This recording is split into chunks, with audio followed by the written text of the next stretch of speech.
Hello and welcome to another In Conversation with WLV Doctoral College. Yet again, another lockdown edition of our vlog series. My name's Deborah Curitan and I work in research and development at the University of Wolverhampton. And I'm Dr. Ben Halligan, I'm Director of the Doctoral College. Today's vlog, we're going to be talking about the environmentally friendly doctorate. So Ben, you wanted to link this to the sustainability agenda at the university. So we have a sustainability statement at our university. Most universities do, and ours is? Yes, indeed. We have a sustainability and environment position that was developed over some time in consultation with all the relevant parties, and we have a very concise statement. So we thought we would take a look at this first, and then we would give you some general ideas, not everything, but just some tips as to how we can begin to move towards that. The university will be a place where sustainability is a thread that runs through the curriculum, university partnerships, and through its international activities. And most importantly of all, is on the basis of a joint partnership and collaborative working with the student community and other stakeholders. So sustainability is in the curriculum for sure, but it's also moving out into all of the other connections we make with other people within the institution, but people outside the institution, both nationally and internationally. So for doctorates, this is quite an interesting position, isn't it? So, I mean, one of the things that we were talking about was how important it is maybe to have the conversation with your doctoral supervisors right at the beginning of your doctorate about how you can weave sustainability and the green agenda through your doctorate, and what you can do as you go through your doctorate to be able to address environmental issues. So I think it's really important to not only talk about it with your supervisor, but Ben, you were saying about writing about it in your thesis. So whereabouts in your thesis do you think this might go? I think it depends on the discipline. I mean, I could imagine that in early meetings, or indeed at any point during the course of supervision, in talking about planning, in talking about goals, and talking about how you're going to move the thesis forward, you might want to include a discussion of green sustainability issues, in the same way that you might also include a discussion of keeping references, of where you store data, of ethical clearance. I think this should be up there with them. And I think for some people who are doing maybe book-based research, there are a couple of ideas that you and I can talk about. But I think for people who are perhaps working in labs, using chemicals, using resources, using high-tech equipment, this idea of sustainability and a green sensibility within the thesis can really wind up in the methodology. So I think that can very legitimately go into the methodology. And I think that in a thesis itself, in talking about the design of research, examiners would welcome this engagement in the course of the thesis. I mean, we're in a moment now, as you said, Deborah, when I think there's a lot of rethinking, recalibration around approaches to research that occurs, and we're expecting to begin to see this in theses. You know, disruptions because of COVID meant that we had to do this, not that, and so on. And I think that this green element, therefore, in the same manner, can very legitimately be placed within a discussion of methodology. I think that leads us quite nicely into one of our points, which was about developing a green methodology. And I think that's much easier if perhaps you're, or much more visual perhaps, if you're a researcher, a social sciences researcher, or a qualitative researcher, or somebody who's working with people. We know that because of COVID-19, we can't do these face-to-face interviews anymore. People are very, very nervous about the idea of coming into contact with people that they don't know, and probably will be for a long time. And so there's been a lot of work in the sector around looking at how you move your methodology or your interview methodology into an online process. And we released a blog about that a few weeks ago, so do go back and have a look at that blog. But there are ways of being able to to do interviews online. There are tools that will allow you to do certain research methodologies online so that you can do them remotely. So that's one way of being able to be slightly greener in your approach, because that doesn't involve you traveling somewhere or your participants traveling places. So there's that kind of reduces the carbon footprint slightly. But I mean, more generally, I think in terms of printing things out, one can think twice, which is good practice anyhow. I mean, if it's an article you're reading, do we need this printed, or can it be read online? If it is to be printed, can we reuse the paper somehow? I think that's an important consideration. And of course, sometimes there can be a financial element to that as well, because it would lessen your printing bills. And also it begins to lessen the amount of storage you need. Great mountains of paper, of unread articles, I find can exert stress on somebody doing research, because they can kind of see the unread pile of stuff. Whereas to have a good mastery of electronic resources, here's a pen drive where I've stored articles to be read.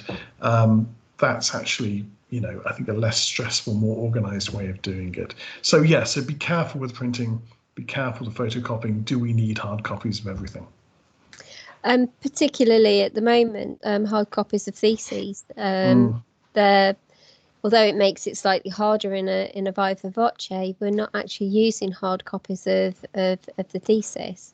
We are submitting online at the moment. We are examining, sending out to examiners virtual copies of the thesis, electronic copies of the thesis. It's thinking about those sort of things. How many times do you need to print off a full copy of your draft? Are you able to work with it online until you've got that final version that you print off and then perhaps you bind and keep as your bound copy? Along those lines as well, if you're looking at your your papers online, it's much easier to keep the references in reference software. So that that helps you collate your reference list at the end of your thesis. If you keep it in sort of EndNote or RefWorks or Mendeley, I think Mendeley is another one. There's lots of different ones. We're not just advocating one reference software, but I would highly recommend that you do use a reference software, and having online papers is makes that reference, that referencing easier, using that referencing software much easier.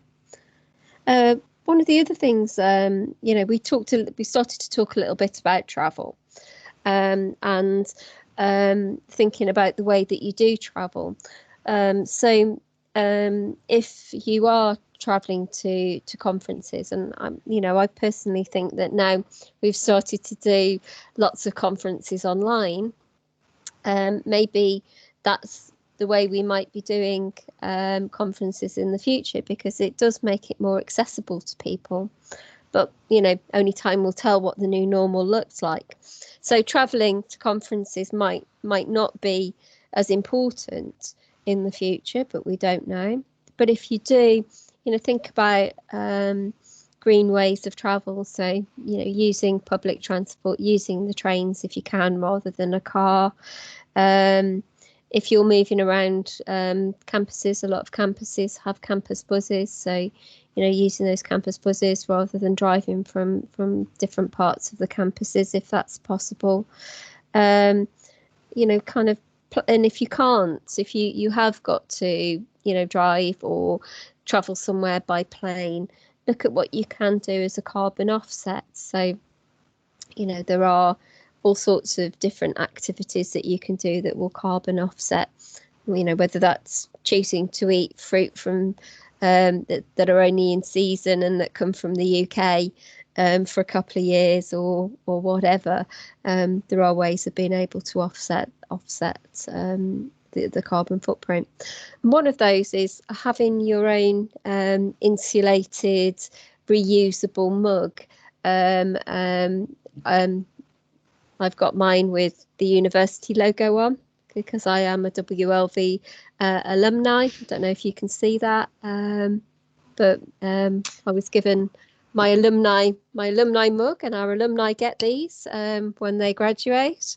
So that's I use that. I have it on my desk normally at work. I've got it on my desk at home, and I've also got an insulated mug that I use for my hot drinks as well. So those sort of things again are, although probably wouldn't go into your thesis, are probably around general practice and good general practice. I think that's such a good point. I mean, if you imagine the amount of cups of tea or coffee that you drink in the course of a week, then the course of a year, then the course of 3 or 4 years, and if you're chucking paper cups away with every one of them, that's an enormous amount.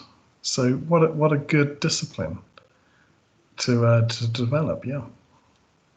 So we've talked about travel, we've talked about printing, we've talked about online methodologies. We've talked about talking with your supervisors about other ways that you can look at making a doctorate more sustainable. So one last tip, Ben, is there anything that you want to add?